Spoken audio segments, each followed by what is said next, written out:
मसीह में आपकी सलामती हूँ। मैं Naila from alpha Bible college. Thank you, आप मेरी वीडियोस को देखते हैं, लाइक करते हैं और शेयर करते हैं। मेरी आईडी के बारे में पूछा गया था, तो फेसबुक पर स्ट्रेट फ्रॉम द बाइबल और यूट्यूब पर straight from the Bible with Naila. So please like कीजिएगा, सब्सक्राइब कीजिएगा और शेयर ज़रूर कीजिएगा। सो चलिए अपने टॉपिक की तरफ चलते हैं। मेरा जो आज का टॉपिक है वो माफ़ करने के बारे में है। ये बड़ा खूबसूरत टॉपिक है और मुझे ये बहुत ज़्यादा पसंद है, क्योंकि जब हमसे कोई गलती और ख़ता हो जाती है तो हम एक्सपेक्ट करते हैं कि हमें माफ़ किया जाए और हमें दूसरा मौका दिया जाए। इवन दूसरी दफ़ा भी गलती हो जाए तो हम फिर से एक्सपेक्ट करते हैं कि हमें फिर से माफ़ किया जाए और तीसरा मौका दिया जाए, फिर चौथा, पांचवा। बल्कि हम चाहते हैं कि अगर हमसे ख़ता हो जाती है जानबूझकर या किसी कमज़ोर लम्हे में या या सरजर्द हो जाती है, लेकिन हमें माफ़ किया जाए। लेकिन हम यही दूसरों के लिए नहीं सोचते। मीन्स हम दूसरों को माफ़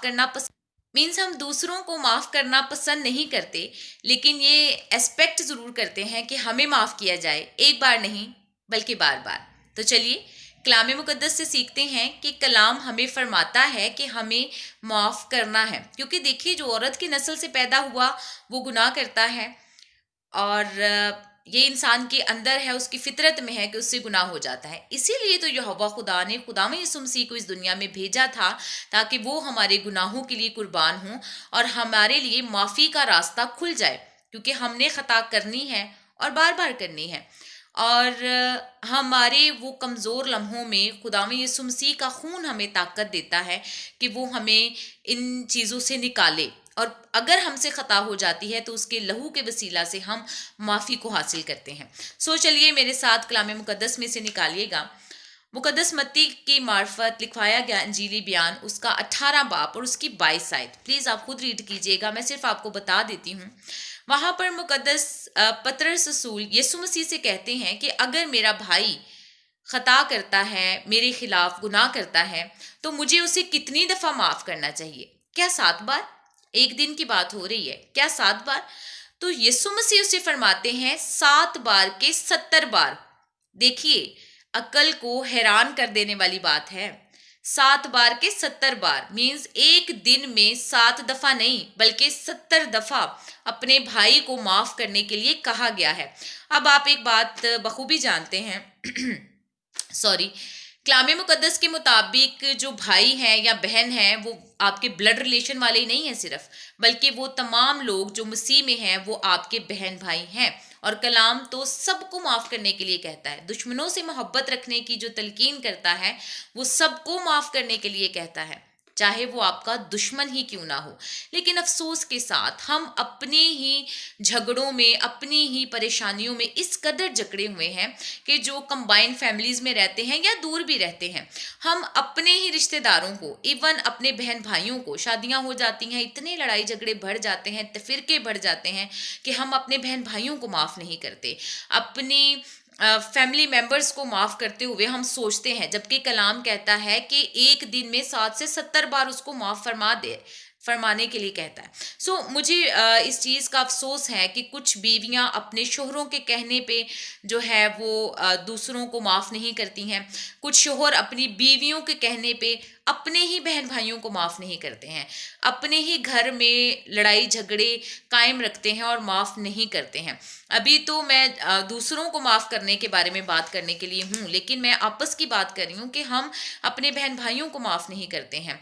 जब शादियाँ हो जाती हैं, माँ बाप और बड़ी दिलों में दूरियां सी पैदा हो जाती हैं और हम सोचते हैं कि बस हमने अब अकेले ज़िंदगी बसर करनी है, हमारा फलां बंदे के साथ गुजारा नहीं है और हमने बस अकेले ही रहना है। लेकिन कलाम कहता है कि हमें माफ़ करना है। हम सालों साल की जो लड़ाई झगड़े हैं, जो गलतियां किसी से हुई हैं, जो ख़ताएं किसी से हुई हैं, उनको ही माफ़ नहीं कर पाते हैं।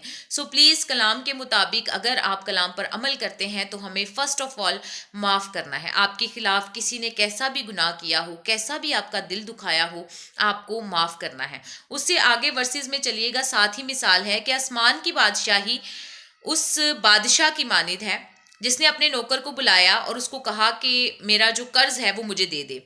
नौकर ने कहा मेरे पास अदा करने के लिए कुछ नहीं है। अब बादशाह जो है वो गुस्से में आ जाता है और कहता है अपने अब बादशाह अपने सिपाहियों को कहता है कि इस नौकर को ले जाओ, इसकी बीवी बच्चों और घर में जो भी इसका सामान है सारा कुछ बेचकर मेरा कर्ज जो है वो वापस लेके आओ। अब जो नौकर है जब वो ये सब कुछ सुनता है तो डरता और कांपता है, बड़ा रोता है और बादशाह के कदमों में गिर कर सजदा करता है और कहता है बादशाह मुझे माफ़ कर दे, मैं ये कर्ज अदा नहीं कर सकता और ये जुल्म मेरे साथ ना कर। बादशाह को उस पर तरस आता है और बादशाह जो है वो उसको छोड़ देता है और उसे माफ़ कर देता है और उसे जाने देता है। अब वो खुद तो चला जाता है। अब जब वो जाता है तो कुछ नौकर उसके भी अंडर आते हैं। वो अपने नौकर से अपना कर्ज मांगता है, उस नौकर के पास भी कर्ज अदा करने के लिए नहीं होता। बट वो नौकर क्या करता है, जिसको बादशाह ने माफ कर दिया था, वो नौकर अपने नौकर के साथ बदसलूकी करता है और उसको कहता है, अपने जो भी उसके अंडर लोग आते हैं उनको कहता है कि जाओ इस नौकर को जेल में बंद कर दो और जब तक ये मेरा कर्ज अदा नहीं करेगा इसके माल को असबाब जो कुछ भी है इसका बेचकर मेरा कर्ज अदा करो। मीन्स उस पर तो रहम किया जाता है बट वो आगे रहम नहीं करता है।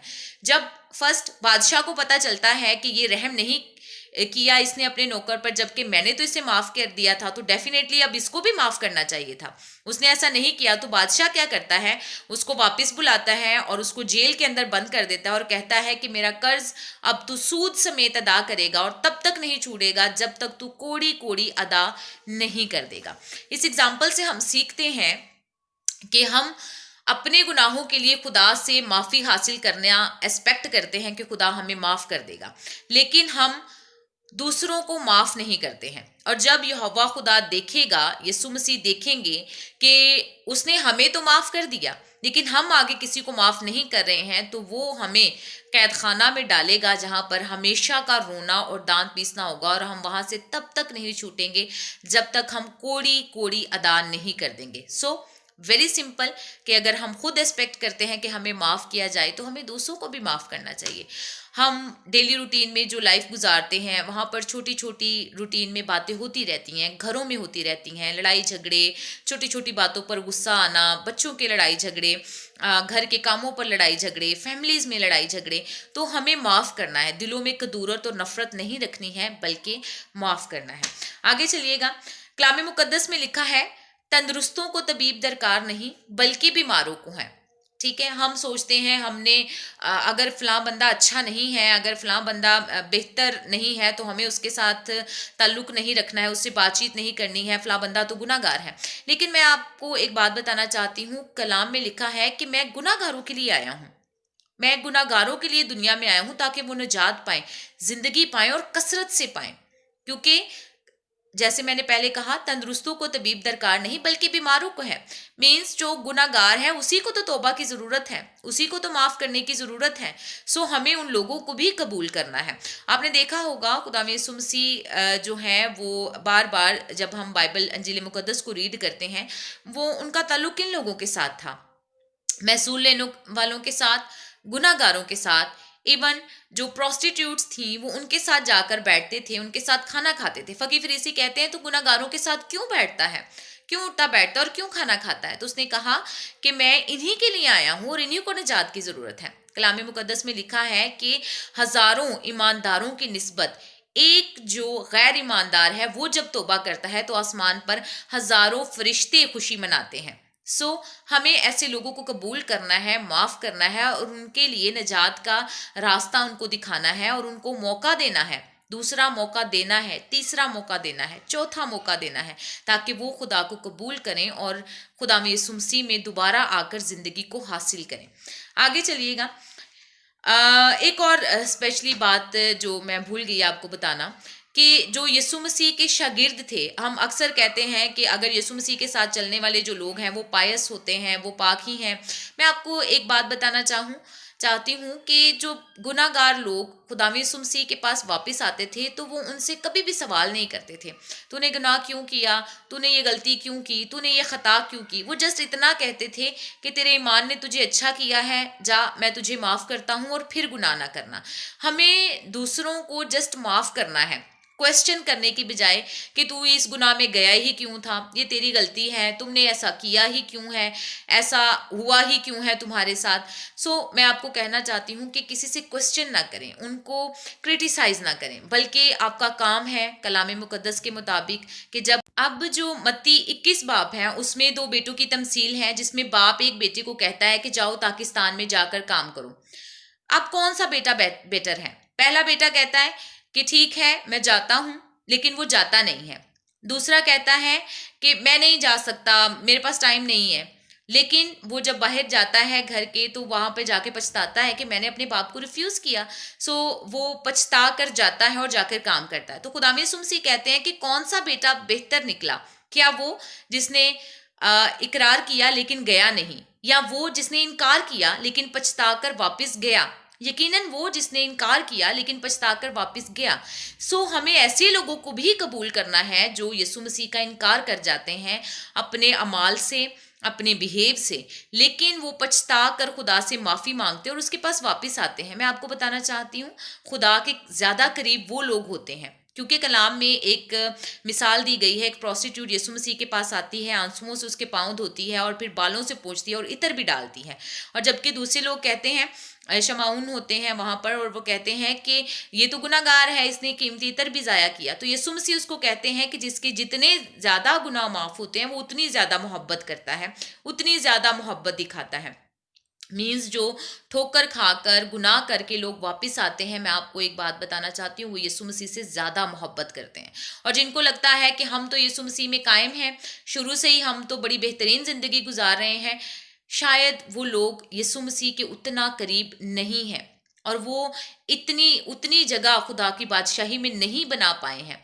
मौका दें, मौका दें ऐसे लोगों को जो गुनाह कर कर वापस आते हैं, उन्हें कबूल करें और उन्हें माफ़ करें। कलाम मुकद्दस में एक और मिसाल है। यीशु मसीह के पास जब उनको जो है वो सलीब पर लटकाया गया, तो उनके पास साथ दोनों तरफ 2 डाकू थे। मैं आपको बताऊं, यीशु मसीह ने आखिरी लम्हे पर भी माफ़ किया है। ऐसे शख्स, ऐसे लोग जो पूरी ज़िंदगी गुनाह में गुजारते हैं, अगर वो माफ़ी मांग लेते हैं किसी भी लम्हे पर आकर, तो मैं आपको बात बताना चाहती हूँ, देर कभी नहीं होती है, कभी भी देर नहीं होती। आपको लगे इसने पूरी ज़िंदगी तो पता नहीं कैसी गुजारी थी, अब माफ़ी मांग रहा है, तो क्या खुदा इसे कबूल कर लेगा? तो यीशु मसीह ने उस डाकू को कबूल कर लिया था जिसने आखिरी सांसों में कहा था कि मुझे माफ़ करना और मुझे अपनी बादशाही में कबूल करना। यीशु मसीह ने उसे कहा था, तू आज ही मेरे साथ फिरदौस में होगा। एक और मिसाल है, पाकिस्तान में जो है वो मालिक काम करने के लिए नौकरों को भेजता है। कुछ लोग वो होते हैं जो सुबह से आकर काम कर रहे होते हैं, और कुछ लोग वो होते हैं जो तकरीबन छुट्टी के टाइम से थोड़ी देर पहले, 1 आवर पहले जाकर काम करते हैं, लेकिन सबको एक ही जो मजदूरी जो है वो दी जाती है। कुछ लोग एतराज करते हैं कि क्यों ऐसा किया गया। तो पाकिस्तान का मालिक कहता है, क्या मैंने तेरे साथ कुछ जुल्म किया है? मैंने यही मजदूरी नहीं ठहराई थी। ये इस बात को डिसाइड करना तुम्हारा काम नहीं है कि मैंने किसको कितनी मजदूरी देनी है। मीन्स जो सुबह से काम कर रहे थे उनके लिए जो मजदूरी ठहराई गई थी उनको भी वही दी गई, और जो 1 घंटा पहले आके काम कर रहे थे उनको भी वही मजदूरी दी गई। कलाम जो है वो हर तरह की जिंदगी गुजारने वालों को तौबा का मौका देता है। वो फरमाता है कि मैं तुम्हें माफ़ करता हूँ, तुम बस मेरे पास लौट कर आ जाओ। हमें कोशिश करनी चाहिए कि हम लोगों को जो है वो कबूल करें और उनको माफ़ी का मौका दें। ये तभी होगा जब हम अपने दिलों को नरम करेंगे और दिलों में। अब अक्सर लोग कहते हैं, जो यीशु मसीह का इनकार करके लोग चले जाते हैं, हमें उन्हें माफ़ नहीं करना है, हमें उन्हें कबूल नहीं करना चाहिए, बल्कि उनके बारे में बड़ी गलत गलत बातें जो है वो की जाती हैं। बेशक उनसे गुनाह होता है, वो गलती करते हैं, मैं ये नहीं कह रही कि वो अच्छा करते हैं, लेकिन मैं आपको एक बात बताना चाहती हूँ, अगर यीशु मसीह हर एक को माफ़ करता और कबूल करता है तो हमें भी माफ़ करना है। फॉर एग्जाम्पल, पतरस रसूल ने क्या किया? यीशु मसीह का इनकार किया। 1 बार, 2 बार, 3 बार, यस, 3 बार यीशु मसीह का इनकार किया। लेकिन वो कमरे में गया, पछताया, रोया और उसने कहा, यीशु मसीह मुझे माफ़ कर। तो यीशु मसीह ने उसे माफ़ किया और उसे आदमगीर बनाया।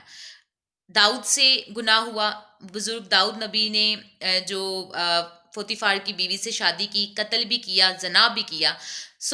कलाम मुकद्दस में लिखा है कि वो रोया, पछताया, उसने माफ़ी हासिल की। तो उसके बाद कुछ वर्सेस में लिखा हुआ है, यीशु मसीह जो है वो सॉरी, यहोवा खुदा फरमाते हैं कि मेरी मर्जी के मुआफिक दाऊद मुझे मिल गया है। मीन्स गलती और ख़ता इंसान की फितरत में है और खुदा जानता है कि ये गलती और ख़ता करेंगे, बस हमें क्या करना है, माफ़ करना है। सो प्लीज़ माफ़ करें। God bless you all. Thank you.